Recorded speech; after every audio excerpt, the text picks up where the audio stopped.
Lelo Panyaso Voice Box abusa Moses Shumba kunena kuti mu chaka cha 2020 mmene achakwera ndi chipani chawo cha Malawi Congress Party ankalowa mboma analonjeza zinthu zambirimbiri koma tulero a Malawi 2025 kuti mudzifunse kuti kodi ndi chani chimene inuyo mungaloze kuti achakwera mu zaka 5 akwaniritsa. Funso limenelo limene akufunsa Pastor Moses Shumba lero Panyaso Voice Box, ndipo chonda akamaliza Malawi mwachizolowezi tikupemphani kuti muyike maganizo anu in the comment section below kuti pa zaka 5 zimene achakwera akhala ali pa mpando ngati president wa dziko la Malawi ndi lonjezo liti limene iwo akwaniritsa. Mutiuza in the comment section below pano Panyaso Voice Box. Tikamanena kuti tinavotera mavuto mu chaka cha 2020 amalawi ndikufuna mudziwe lero aliyense akhale ndi chithunzithunzi chenicheni kuti kodi mu zaka 4 zimene tadutsazi chino cha 5 tadutsa mu mavuto a mtundu wanji nanga ndi zabwino zanji zimene tapeza mu zaka zimenezi 4 chino cha 5. Mawa uno muli ndine Pastor Moses Shumba, mkango weniweni wa Malawi. Ndikamati mkango sindiye kuti chokudya kapena choluma kapena choopseza koma olimba mtima. Mwa anthu olimba mtima mu Malawimo ineyo Pastor Shumba ndili mmene momo. Kaya ndikhala pa namba 4, kaya pa namba 3, kaya pa namba 2, kaya pa namba 1, inuyo mona nokha pamene mungandiyike, koma ndine mkango wa Malawi.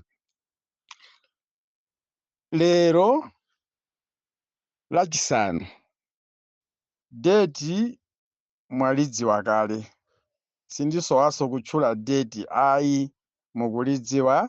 Lero Friday tikutsetserekatu miyezi ija tikuchotsera timati 7 months pano ndi 6 months yatsala kuti anthu tikaponye vote. Ndiye 6 months imene yatsalayi ndimafuna ndikukumbutseni amalawi paja mantha ndilibe, ndimayankhula chimene amalawi mukuyenda kuchidziwa, ndimayankhula chimene amalawi mukachifufuza mupeza kuti ndi chomwecho. Namba 1, talowa mboma. Ningoni ati tisanalowe mboma mchaka cha 2020 nthawi ya kampeni, ndikukumbutsani za Malawi. Ife mukativotera tidzatsisa fetereza ndipo muzizagula 4,000 nkanthu kena. Ife mukativotera Malawi tikukutsimikizirani sitikunama. Kumene mapanga fetereza takambirana nawo kale ife tikudziwako. Komanso ndrama za nkhaninkhani tayika pa tebulo. Inu kungovonya voti yanu ine nkulumbira mama wake fetereza yamba kubwera mdziko muno. Ife mukativotera mavuto onse akupezeka mdziko muno amagetsi mafuta idzakhala nkhamba nkamwa. Ife mukativotera mapasipoti titsitsa mtengo, chimanga titsitsa mtengo mudzagula mochipa osati 17,000 kubera wanthu kumeneko. Amalawi mukupsinjika ndi boma ili, boma lonunkha ili. Ife mukativotera onse azaka 65 kupita kutsogolo mudzilandira kanga chepe mudzigulako sopo. Ife mukativotera misewu yonse yokumbika itidzakonza idzakhala misewu yapamwamba kwambiri. Ndipo mu zaka ziwiri zokha ndikalephera kukwaniritsa zimenezi aulizayi. Ndikukhulupirira zimene ndafotokoza apa za Malawi mukuzikumbukira ndi zimene tinalonjezedwa. Ndiye ndili ndi funso kuti Amalawi mwa zinthu zimene tanena apazi ndi chani chimene boma la chipani cha Malawi Congress Party kapena tonse alliance yakwanirisa. Ndinayiwala chimodzi. ine ndi mzanga wa khalapayu Dr. Saulos Chilima tikhala chitsanzo chabwino mdziko muno kuti vice president adzilandira ulemu wake wonse. Vice president asamasakidwe vice president asamalondelondedwe, iye adzigwira ntchito ngati vice president, ndipo ntchito zambiri ndidzimpatsa iyeyo kugwira poti ine sindziwa kanthu. Amalawi zimezi mukuzikumbukira. Ndiye ndiyambire pamenepo tsopano. Kodi Malemu Chilima atakhala vice president mu chaka cha 2020 analandira ulemu kwa miyezi ingati? Analemekezedwa kwa miyezi ingati? Anapita kunja kukagwira ntchito ngati vice president kwa miyezi ingati? Anakhalapo minister wa department ina kwa miyezi ingati? Kodi Malemu Chilima sanamangidwe? Sanapite mkoti? Sanamuzatenga apolisi? Chimene amafuna kuti tanthauzira chakwera ndi chiti? Wina nkumayimbira nthungulu kuti boma ndi lomweli? Kodi mafuta aja akupezeka lero? Azibambo akulu mimba, azibambo amaulemu awo akumagona mumagalimoto kudikira mafuta pa filling station kusiya bedi ili yokha ndi mkazi uko. Azibambo ndi azimayi amene mumatsamira kwambiri pa ulimi, pa chitukuko chanu, pa mabizinesi anu, pa chuma chanu cha tsiku ndi tsiku, mwagulapo fertilizer wa 4,000 nkanthu kena? Azimayi ndi azibambo amene mumachita mabizinesi omwe akaoda katundu, kaya ndi kumpoto, kaya ndi kumwera, kaya mchigawo chapakati, mumayenda, you travel up and down. Msewu wa mkotakota uli mwa wakonzedwa, uli smooth, uli wosangalasa. Msewu ochokera pa Baraka Turnoff kupita kusalima uli bwa. Msewu kuchokera pa Shingeni kupita kuzomba uli bwa. Ndikuyankhulatu misewu ya mdziko muno imene amati idzakhala nkhambankamwa. Msewu umene aukumbakumba kuchokera pa Kanengo kukafika pa Mzimba ni msewu ma diversion okhaokha mpaka na anthu tivota. Msewu sudathe. Akuti kuti panga blind kuti akonza msewu. Ngati akukonza msewu msewu wake ndi umene wowo basi. Kuchokera Kanengo kukafika Mzimba. Amene mumapita ku business, kumaka oda business ku Tanzania, kapena kumaka oda katundu ku Karonga, kuchokera pa Nzuzu kukafika pa Karonga, msewu uli bwa. Ndikufunsa inu ya Malawi zimene amatilonjeza akhakhati awawa akunyankukhalirawa kutilonjeza kuna kuti adzapanga muzaka ziwiri zokha Malawi adzakhala nkhani ina. Fine, ndachoka kuzitukuko. Amati a DPP analephera kumanga Mombela University. Iwo amaliza Mombela ndipo ikhala university. Mombela ilipo palibe. Amati kunsanje amanga kaya bwalo la ndege imene azilitchula kaya chakwamba kaya chani airport lilipo kulibe. Lero miezi 4 ya mbuyo yatinamizaso kuti afuna amange chiliza chakwamba ndalama kaya zo 2 billion kwa chaka. Amanga chiliza chicha kumangolonjeza zinthu zimene akudziwa kuti sakwanisa, cholinga chofuna nthungululu za azimayi opepera, cholinga chofuna kuombedwa m'manja kwa nduna ndi ma MP au chitsiru, kumuombera m'manja zimene sanazione ndi maso awo. Shame on you. Shame on you. Amalawi ndikufuna mukumbukire nena kuti chimene munavotera inu sima 2000. Never. Mafumu musatipweteketse. musauze anthu anu kuti avotere musipi chifukwa choti manyumba mwana akukwikirani magesi, akukwikirani madishi, kapena kuti mukugulidwa kani magalimoto. Zimenezo nzopanda ntchito. Muyang'ane anthu anu m'mudzi mwanumo akukhala bwanji. Kupeza bwino kwa inuyo kusapangisa anthu kugwa m'mavuto. Never. Amalawi kumbukiranizi. Musakhale anthu ogona mu miyezi 6 ya salayi chifukwa cha akubwesani zinthu zambirimbiri zokupusisana zoni. Never. Kumbukirani kumene mwachokera. Musayiwale mawu awa ananena kuti tikhalabe tikuvutika chifukwa akupsinya zithupsa, akuwongola mafupa. Ndiye ngakhale akubwereseni zitukuko kaya ndi zachani zokukomeserani mu miyezi 6 ya salayi, mudziwe kuti zaka 5 zikubwerazo mupsinyika kuposa zaka 5 zimene zadutsazi. Mawu amene mwakumbukire. Akakubwereserani zinthu landirani chifukwa ndi zanu, amakuberani, amakubisirani, pano akuzivumbulusa. Kaya ndi chimanga landirani akukupasani, koma musayiwale kumene mwachokera. Kaya kupereka fertilizer waulere landirani, panopa asiyano kupereka ngongole kunifi za ndalama. Akuti amene akufuna ngongole azikatenga matumba a fertilizer. Katengeni, musazabweze. Musazabweze yayi ndi ndalama zanu.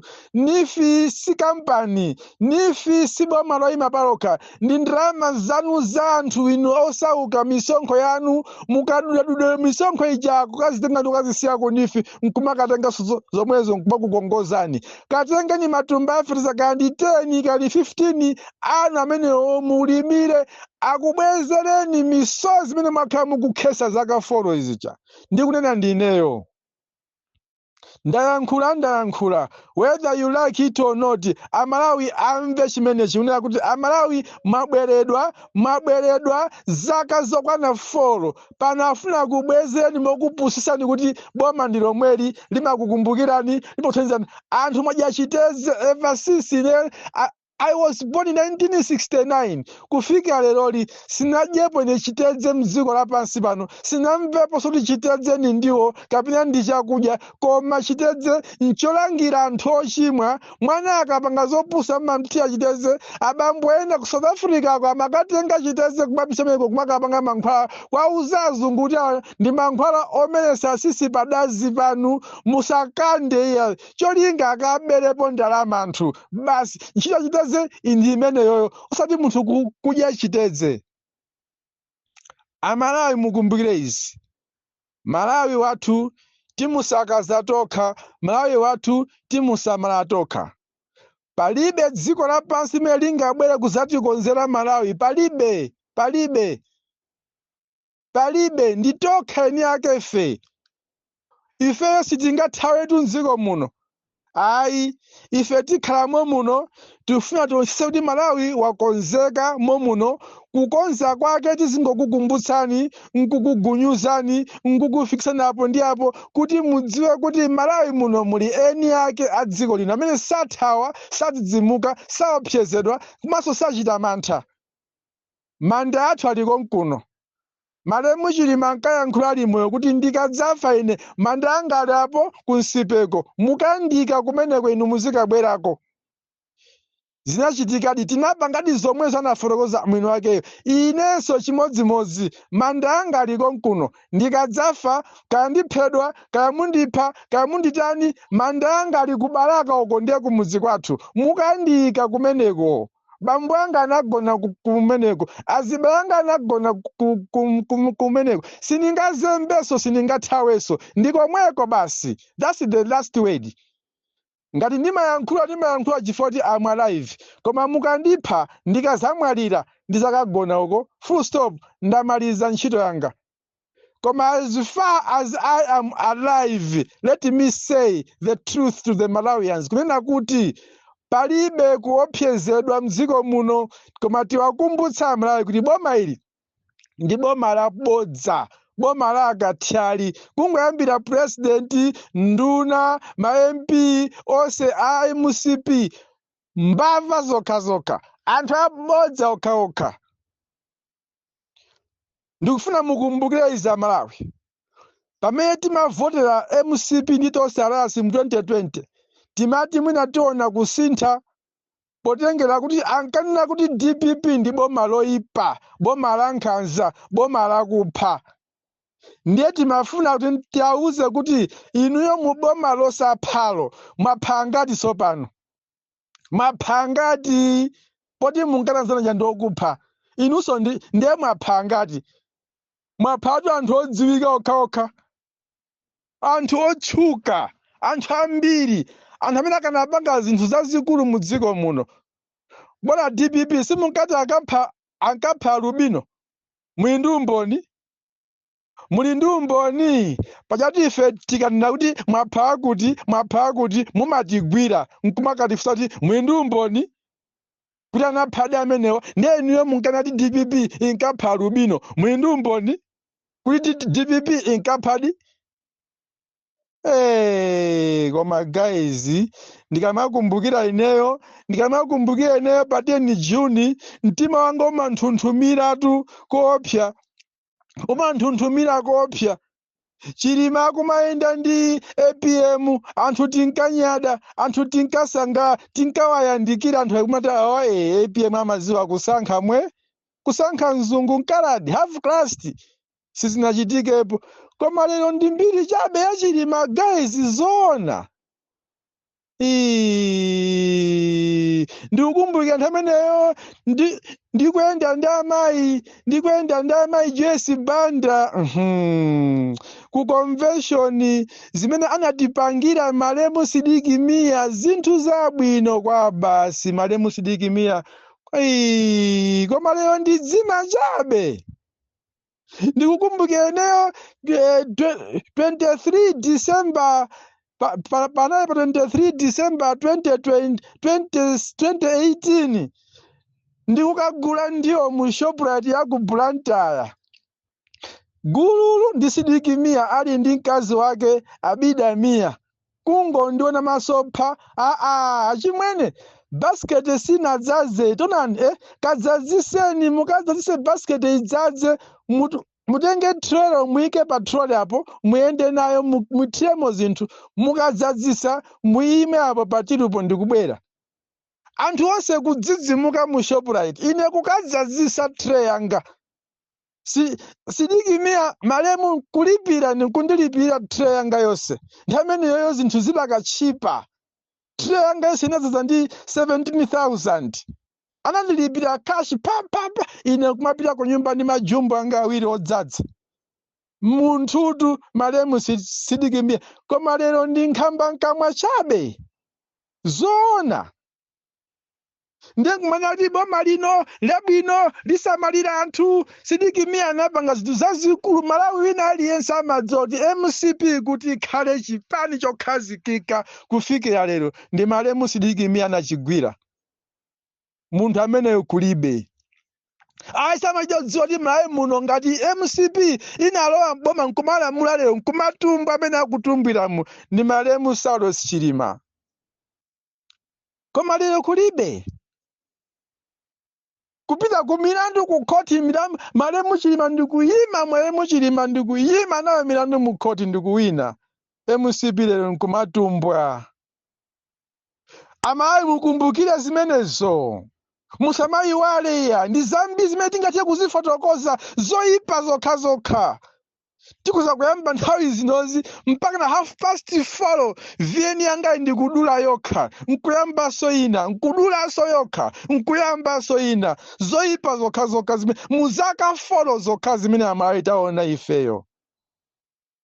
Lero akukonza mashini akuti tikamayankhula izizi azitidaba azitipanga taku ati personal fame activists. Tipeni. We are ready to die for our country, but we cannot fear. Sitikuopa china chilichonse. Malawi wathu tufuna abwereso mwakale, akhale Malawi wa mtendere, Malawi wa ufulu, anthu azikhala panga chino momasuka. Zona mogula mankhwala muzipatala mene wafotokozera Bonika lino kuti mashini ena yake kukwiziko anaonongeka, anthu akuvutika kuti achire. Koma momwe kuti mukagule mashini mene mukukalimbikira kukagula mashini kuti muzitidaba ife mutimalize. Shame on you. Palibepo cha nzeru chimene mukupangira Malawi koposa kuwapangira nkhanza a Malawi. Koma FCTC akudzudzula. Tidzadzudzula, tidzayankhula, tidzakumbutsa Malawi. Zikakhale kwa inu Amalawi ndi unkhutukumve wanu kubweranso mu mavuto. Koma ndinayankhula kunena kuti mukapanga mwadala ndikuvoteranso MCP a Malawi. Musadzatiyimbe milandu ife ma activists. Kaya tidzakhala tilipo tili ndi moyo tidzangoti inshallah Mulungu ndi wamkulu mu Ziyoni atamandike lero ndi nthawi zonse. Kaya akhala atatipha tidzangoti ameni Mulungu avomereza. Popeza buku la Tesalonika amanena kuti muzonse yamikani Mulungu. Ife tidzayamika Mulungu. Kufa tidzayamika Mulungu. Kukhala ndi moyo tidzayamika Mulungu. Koma nkhani yathu kuti Amalawi mukumbukire musapange mistake imeneyo yadaladala. Anayimba verse imeneyi. Musapange mistake yadaladala. Mudzalira molilitsa kuposa limene mukulirira Malawi. Ndakuwuzani, ndakukumbutsani. Ine sine prophet koma ndimayankhula zimene Amalawi mawa muzazikumbukira. Mawa bwino. Pastor Moses Shumba ndilo zina langa. Mkango weniweni wa Malawi. Mwana wa Nankoma. Baba.